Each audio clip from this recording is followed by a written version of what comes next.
Hello, welcome to Lesson 2.4, Skill 2 in Action. In Lesson 1.4, you reviewed the first of four key skills that the AAMC has identified as being common to all the science sections. Here, we're going to take a look back over Chapter 2, which was all about Skill 2, the most common of the four AAMC skills. I'm Tyler Farah. Let's go ahead and begin. Take a look at the AAMC's description of Skill 2 questions, and as you read, I want you to jot down in your own words what makes Skill 2 questions special. What are they asking you to do?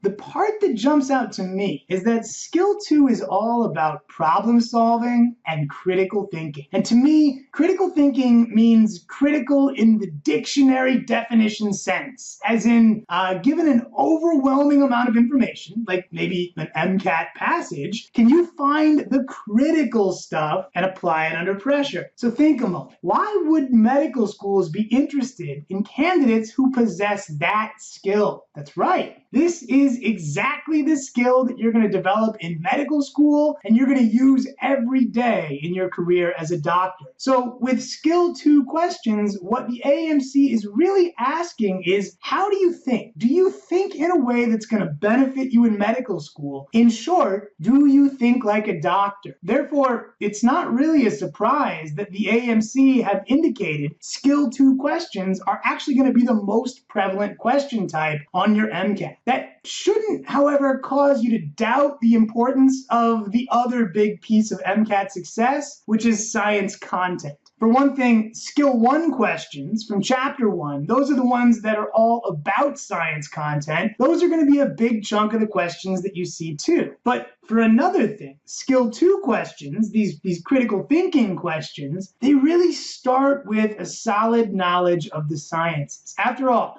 answering a critical thinking question means first knowing the science that the critical thinking is based on. And so what we're going to look at in this lesson is first identifying and differentiating Skill 2 questions, those that require critical thinking, and then we're going to look at a really, really important review tool, which is learning to differentiate whether you missed a critical thinking question because of critical thinking or because of science content. That's going to help you decide how to prioritize your study, because if you're missing lots of questions due to content, well, you go study the content. And if you're missing questions because of critical thinking errors, then you can come back to Chapter 2 and review some of the learning goals and exercises from this chapter to help brush up on your critical thinking skills. Overall, the topics in this lesson are all going to come from chemistry and physics. This is a really ripe area for critical thinking, but of course, Skill 2 questions show up across the MCAT. So without further ado, let's take a look at both of these learning goals together with a few questions that really demonstrate this interplay between content and critical thinking that is a Skill 2 question. Question 1 is just a great example of the interplay between content and critical thinking on a Skill 2 question. To determine the net electric potential,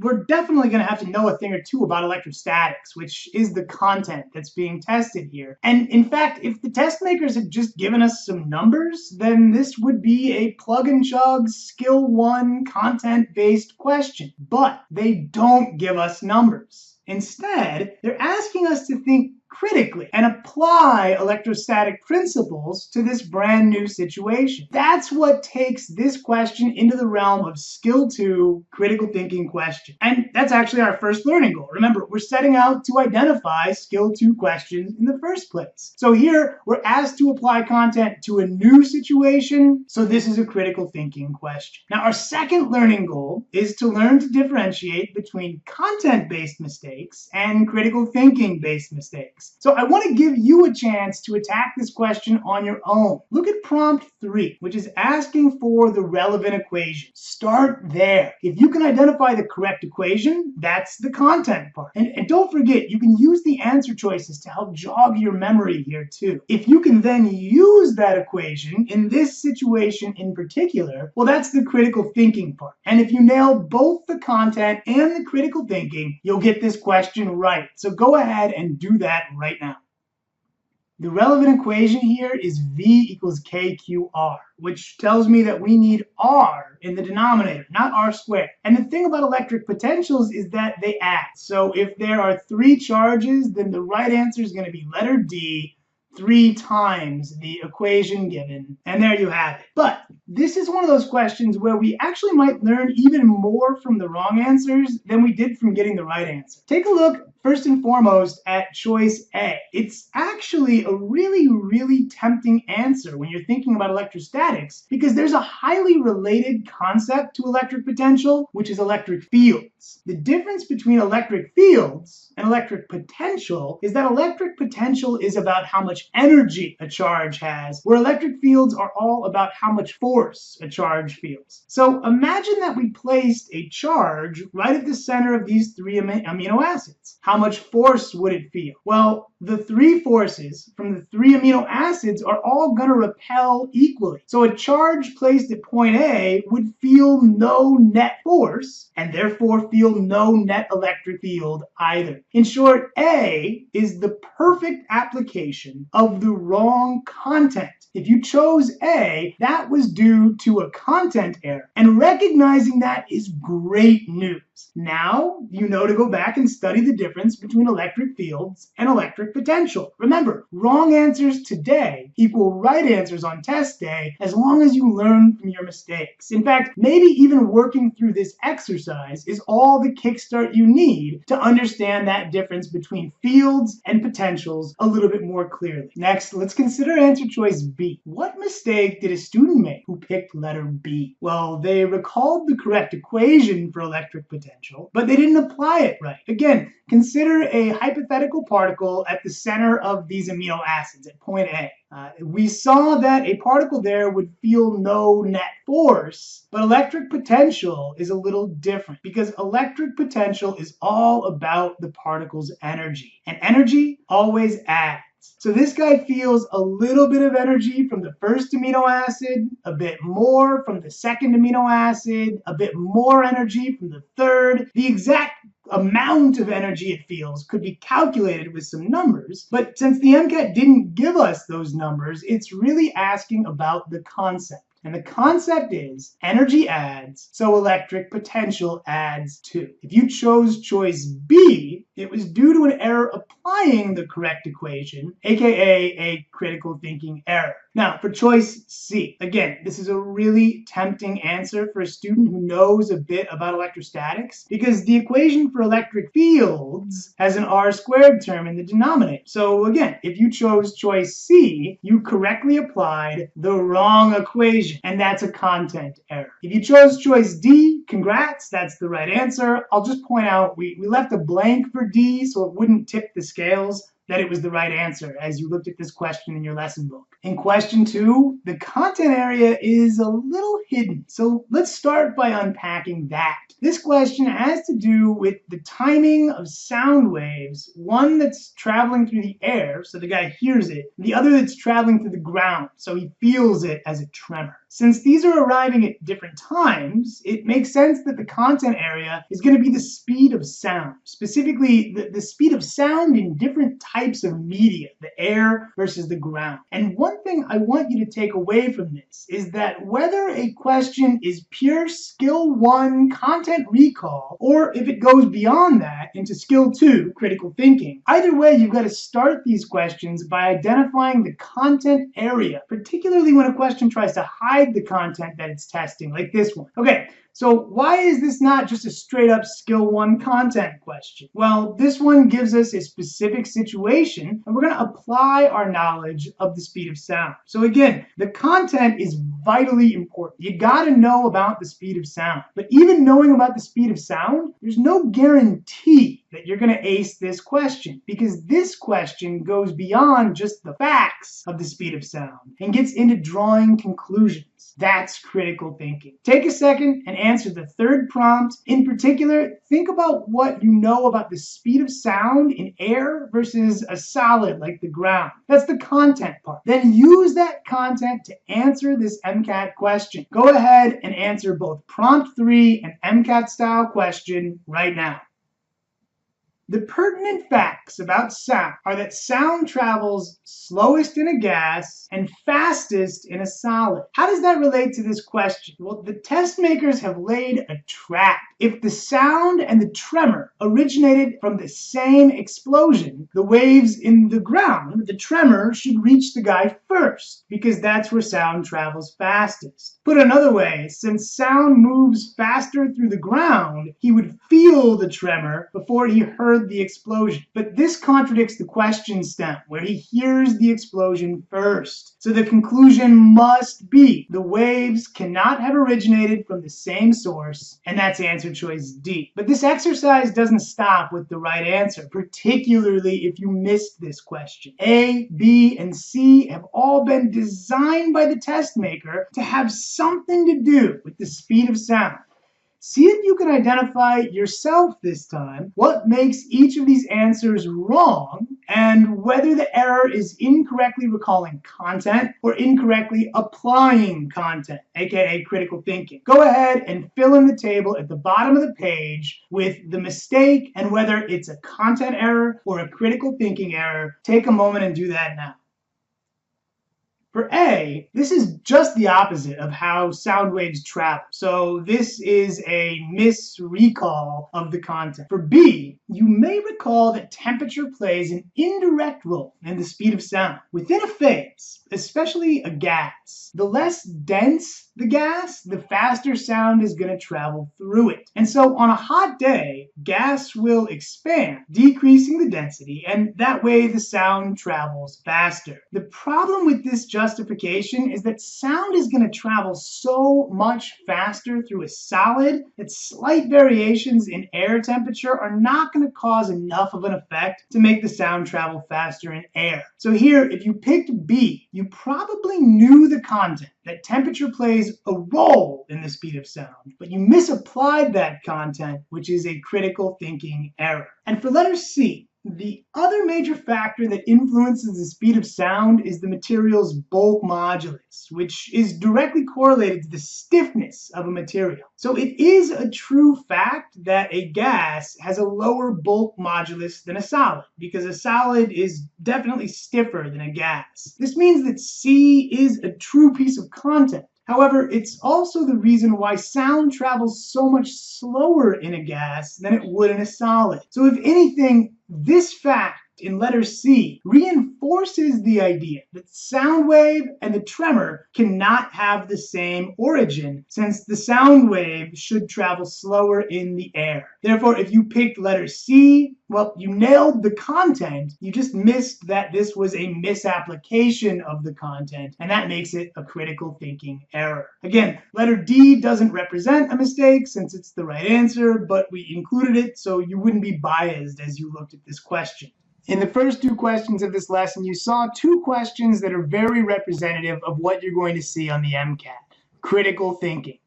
When this lesson continues, we'll take a look at one more question that introduces a new idea for critical thinking, graphical analysis. Let's continue this lesson with question 3. I want to give you a chance to work question 3 on your own, but let's do it in pieces. Start with the 3 prompts on screen. These are going to help you recognize this question as a critical thinking question and think through some of the thought processes that are associated with that. But save actually answering the question for just a moment. For now, just fill in the answers for these 3 prompts on screen and don't answer the MCAT question just yet. Go ahead and do that now. This question asks about electrochemistry. This can actually be a little deceptive because delta G and KEQ are quantities from thermochem and equilibrium. But electrochemistry is actually in a lot of ways a specific application of thermochemistry and equilibrium, with maybe a little dash of redox sprinkled in too. And there are actually equations that relate delta G, KEQ, and the standard EMF. What makes this a critical thinking question is that we aren't just recalling those equations or plugging into those equations, but rather we're actually applying those equations graphically and we're looking for trends. And so let's look at those plots. The shapes of these graphs remove a lot of the guesswork from remembering the pertinent equations. Interpreting all of these answer choices, it appears that the relationship between EMF and delta G must be linear, since A, B, C, and D all have a straight line there. And we've got a negative correlation in A and B, and a positive correlation in C and D, so that's going to help us a ton when it comes time to answer this question. As for delta G and KEQ, these guys are either logarithmic in B and D or exponential in A and C. And again, that's not really that surprising because the logarithm is actually the inverse of the exponential relationship. Or maybe put another way, algebraically, the logarithm undoes the exponent while the exponent undoes the logarithm. So the graphs in A and B or C and D are actually inverses of each other, just like the positive or negative correlations shown in these answer choices between delta G and EMF. So next, what I want you to do is answer this question, but keep in mind, you don't actually have to recall the equations that relate all these variables together. All you've got to do is pick the correct relationships represented by those equations. Go ahead and attack this question. Choose your answer right now. The correct answer here is B. Remember, the sign of EMF tells us whether an electrochemical cell is galvanic, aka spontaneous, or electrolytic, aka non-spontaneous. So if EMF is positive, then that's a galvanic cell and spontaneous. But a spontaneous reaction corresponds to a negative delta G. So in short, EMF gets more positive, delta G should get more negative. And that's either A or B, C and D are out. As for the final exercise here, what kind of a mistake might lead a student to each of these answers? Well, there's one more thing to learn. For this question in particular, you might have chosen a wrong answer because you didn't recall the correct form of the equation. That's a content error. Or maybe you did get the right equation, but you didn't translate it into the correct graph. Well, that's a critical thinking error. So these answer choices don't necessarily lend themselves to one kind of error or the other. You'll have to decide for yourself what caused you to miss this question if you missed it. And that's actually true of all the questions in this lesson, or really any Skill 2 question in general. There may be answer traps that lend themselves more to content errors, or other answer traps that are more likely due to critical thinking errors. But at the end of the day, on Skill 2 questions, you've got to know both the content and you've got to apply it correctly. So it's really important that you incorporate the following question into your review. Did I miss this question because of a content error or a critical thinking error? If you missed this question, question 3, go ahead and record what caused you to miss this question now. Now again, whatever you put here, or even if you got this question right, the key takeaway is recognizing that most Skill 2 questions have both a content component and a critical thinking component. And improving your MCAT performance means finding what is most urgent for you to improve. So in general, from now on, as you review, I want you to look for Skill 2 questions, and when you miss one, ask yourself what error, content or critical thinking, caused you to miss that question. Remember, again, wrong answers today mean right answers on test day. And then, since this lesson is basically a review of Chapter 2, we've listed for you all of the learning goals from Chapter 2. Use this list to study as you move forward, because learning to answer Skill 2 questions is going to be as important points-wise as all of the content that you're learning for this test as well. We even used some of these Chapter 2 learning goals in this lesson right now. For example, that sound wave question, that one was all about identifying relevant scientific concepts when we weren't given very many clues in the answer choices. And then we took that and we applied it to a new or complicated situation. And in fact, all of the questions from this lesson today hinged in some way on using or selecting the right formula, even if we didn't actually calculate or do math with that formula. So Skill 2 skills play a huge role in this Skill 2 review. Thanks for taking a look back over critical thinking with me in this lesson. Remember, critical thinking is a skill that you can study and learn just like the science content of this exam. And in fact, learning to be a master at critical thinking is going to be worth at least as many points as the science content itself. So come back and review this list of critical thinking skills frequently, identify your weak areas, and turn them into strengths.